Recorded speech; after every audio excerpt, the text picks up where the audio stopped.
Apa dia buat ni?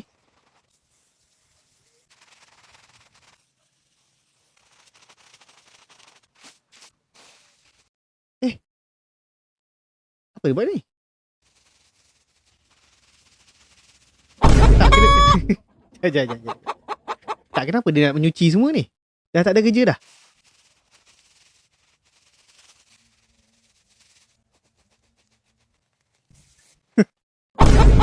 Betul guys. Kalau rasa korang dah tak ada kerja dalam dunia ni, dah bosan dengan hidup, boleh try macam mana akak ni buat lah. Semua dia cuci. Ha, cuci pokok. Siap.